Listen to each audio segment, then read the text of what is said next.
We will see several useful commands. We start with ipconfig, which shows the network setup like the IP mask and the gateway. We enter packet tracer and create a new file. To show the command use, we add a 2960 switch and 2 computers for the tests.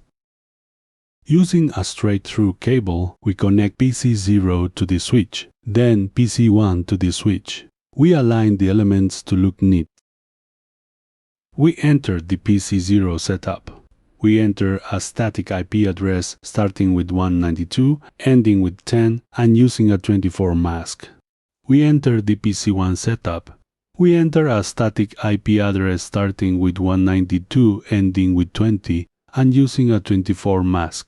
Now we enter the command prompt of PC0 and type ipconfig. The Ethernet adapter shows its setup. Then we test the ping. For a test, we enter the PC1 setup and change the mask to 16. Knowing this setup, do you think there will be connectivity? We go to the command prompt and run ipconfig to see the change. We ping PC0 and it turns out it connects. Do you know why? If you thought that leaving mask 16 enlarges the network and the other is inside, you are right. Now we change it to mask 29. We ping PC0 and you will realize it will not connect. Why? If you thought the network became small, that is right, it misses PC0. With these tests we use ipconfig. Now we save the topology for later use and we finish the exercise for this specific part. Now we move to the tracert command, which allows tracking the path a packet follows. Cisco uses Windows commands for ease. We create a new topology, which will have a 2911 router. We also add 2 computers to perform the test of the command. Using a straight-through cable, we connect PC0 to the router, then PC1 to the router. We align the elements to look neat. We enter the router CLI, enable and configure it. We use the G00 interface and assign the IP ending with 1.1 to it. Now we configure the G01 interface. We assign the IP address 192.168.1 with a 24 mask. We configure PC0 by assigning the static IP address ending with 1.10 with a 24 mask and the corresponding default gateway. We configure PC1 by assigning the static IP address ending with 2.10 with a 24 mask and the corresponding default gateway. Now we enter the PC0 command prompt. Run tracert with the PC1 IP. The first one takes a bit, but then it is very fast. Now we enter the PC1 command prompt. Run tracert with the PC0 IP. In this case, the trace was done immediately. To test the commands, we make a change, enter the router, and turn off the G01 interface. This disconnects the networks. We enter the PC0 command prompt and run tracert to PC1 again. We notice it does not connect and keeps trying without success. With this, we show the use of the route tracer. We proceed to save the topology, and we finish the exercise for this part. Now, we will see nslookup, which performs queries on domain names. In Linux, it exists, but dig and host are also used. We create a new topology. For this exercise, we add a 2960 switch, a computer, and a server, which we will use for DNS. Using a straight-through cable, we connect PC0 to the switch. Then the server to the switch. We align the elements nicely. We enter the server setup. We select services and DNS. We enter the domain name, the A record, the address, and add it. We configure PC0 with the static IP address ending in 10 with a 24 mask. We add the DNS server ending with 1.2 to it.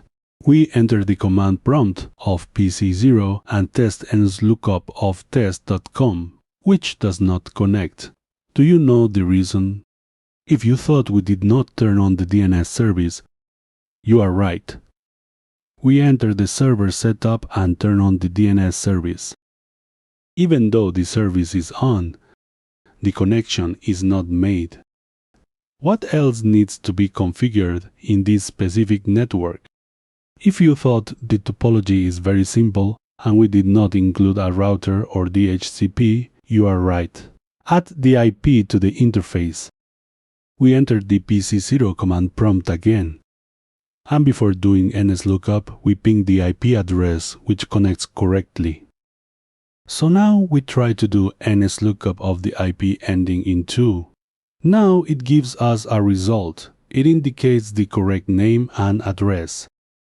We test another domain and it gives us the message that it is a non-existent domain.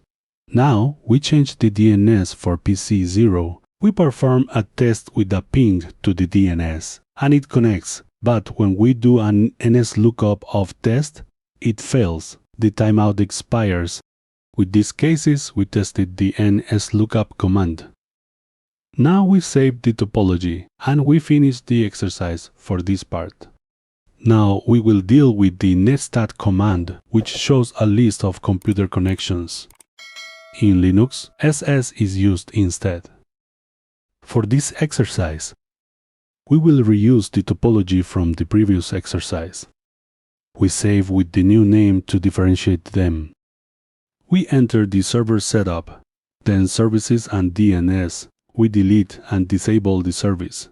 We check if HTTP is enabled. We check the PC0 setup. We leave all data the same, except that we correct the DNS, and we leave it with zeros. We enter the PC0 web browser and enter the server IP, which will show the default static page, loading correctly. Now we enter the PC0 command prompt and clear the previous commands to have a clean screen. We run netstat and no data appears. The reason is that requests are very fast and it fails to see them. So we will run simulation mode to capture the data. We enter the web browser and enter the server IP. When pressing enter, the simulation captures the request and pauses. We run the netstat command. It will show the active connections. In this case, a TCP connection from localhost to the server. We stop the simulation. With this, we show the use of netstat. We proceed to save the topology for later use in the lab. Now we are going to compare Telnet and SSH. These allow remote access to other machines. The difference lies in security. To test both protocols, we create a topology with a 2911 router, a 2960 switch, and a computer to connect to the router. Using a straight-through cable, we connect the router to the switch, then PC0 to the switch. We align the elements nicely. We enter the PC0 setup and set the static IP ending with 1.1024 mask and gateway ending with 1.1 for the correct connection. Then we enter the router CLI, enable and configure. We assign the IP ending in 1 to the G01 interface and a 24 mask, but it does not connect. What is the problem? If you thought it was the wrong interface, you are right, we reconnect it. We enter the PC0 command prompt and test pinging the router. We wait for the network to propagate and it will connect. Now we go back to the router, configure VTY, add a password and transport via Telnet. Remember, Telnet is not encrypted. We enter the PC0 command prompt. We clear the screen and run Telnet with the router IP. It asks for the password and enters. Here we can run the show version command to show the router software version. We can also show a summary of the interfaces. Now we will configure SSH in the router. We give it a name and a domain to generate the key. We set VTY to use SSH. We enter the PC0 command prompt and try to enter via SSH to the router with the user. We enter the password and we enter. With this, we show the difference between Telnet and SSH. Now we save the topology for later use, finish and exit. As always, we can enter the PT directory, then saves, and we will find the pkt files created for these 5 exercises. This is all for this video. If you liked it, subscribe, leave a like and activate notifications. See you in the next video.